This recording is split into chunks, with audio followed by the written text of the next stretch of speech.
In this week's title, you take the role of a bus driver, frantically attempting to evacuate personnel from nuclear fallouts, tsunamis, and volcanic activity.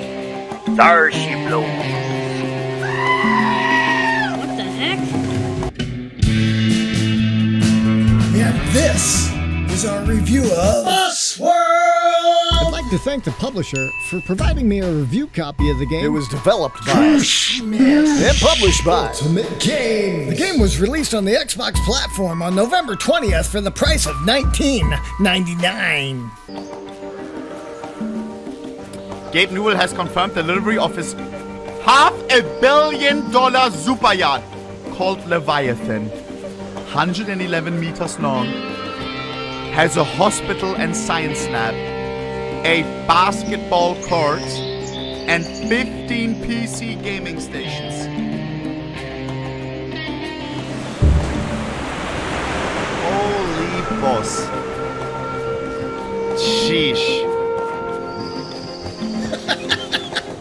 Okay, hey, I couldn't help myself. I just had to give Gabe a jab here, as it was just all too fitting when I saw the opening scene of the game start by a tsunami coming in and just sinking a yacht. Perfect timing, guys. Love it. Back again this week with another simulator, of course. At least this time you're rescuing people from imminent danger from active disaster areas. You're put in the driver's seat as you frantically trying to attempt to transport passengers across multiple diverse transport missions.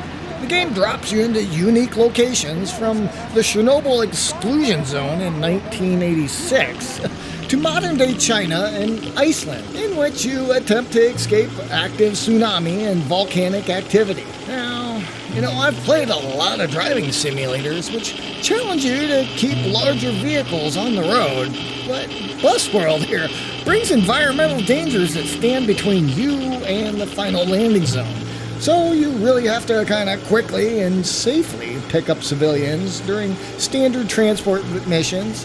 You have to handle the mechanical breakdowns or join rescue operations to help disaster survivors. Move the people to the loading zone. Alright, I got it. The game also offers a separate free drive mode that allows players to plan and explore routes freely if you have like a vitamin B12 deficiency and need a therapeutic mental break of just driving around an open map like a hamster in a wheel. Obviously, I don't have the time or interest to freely drive around a map. Driving through Chernobyl, the fallout zone, was terrifically terrifying, giving me anxiety every time I heard the all-too-familiar clicking of the Geiger meter from the nuclear reactor disaster.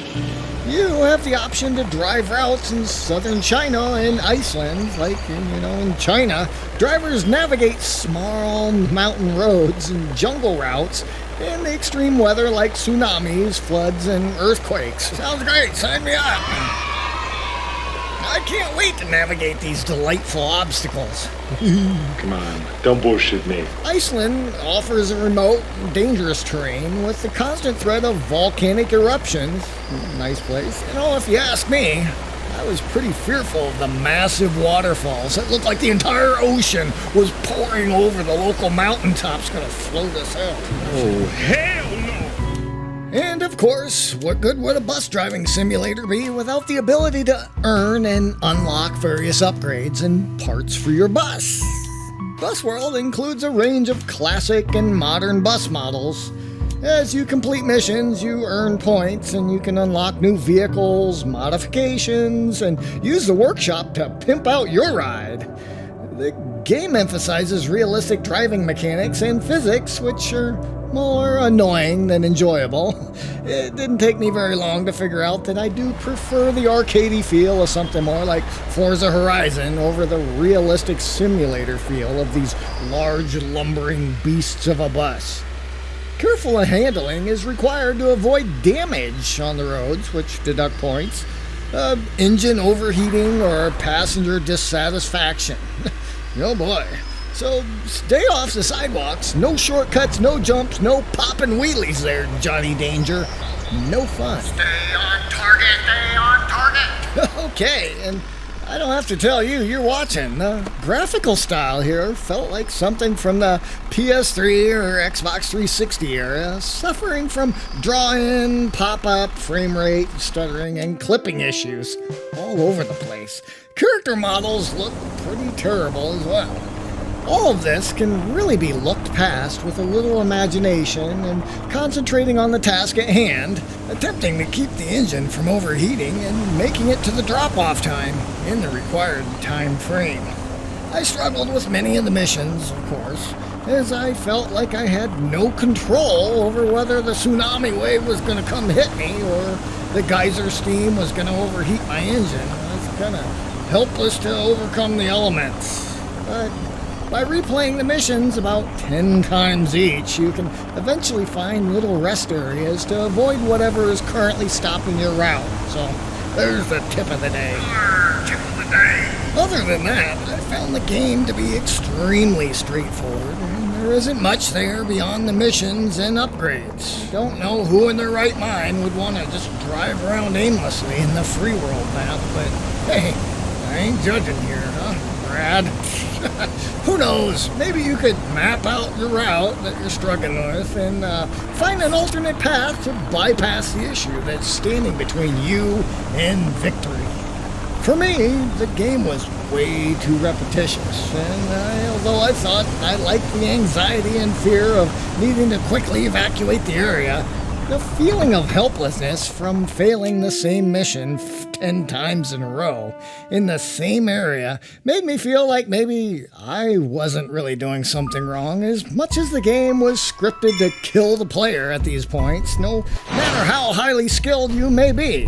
Which is a huge fun sucker if you feel like there's an auto-kill script in the play and you just have to deal with it if you're in the kill zone, which always was. That is the definition of a fun sucker, and for that, the old bus world dropped down to 3 Beans out of 5. Yep, well, that wraps up that review right there. Here's some notes I took. I put the keys to the truck.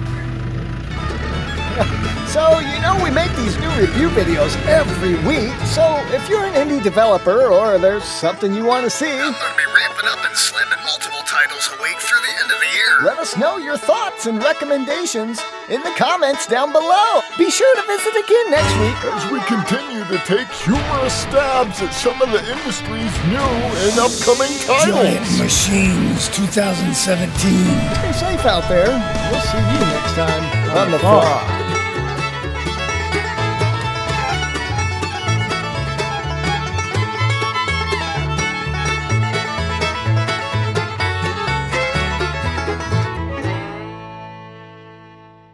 Tsunamis and volcanic Volcanic activity.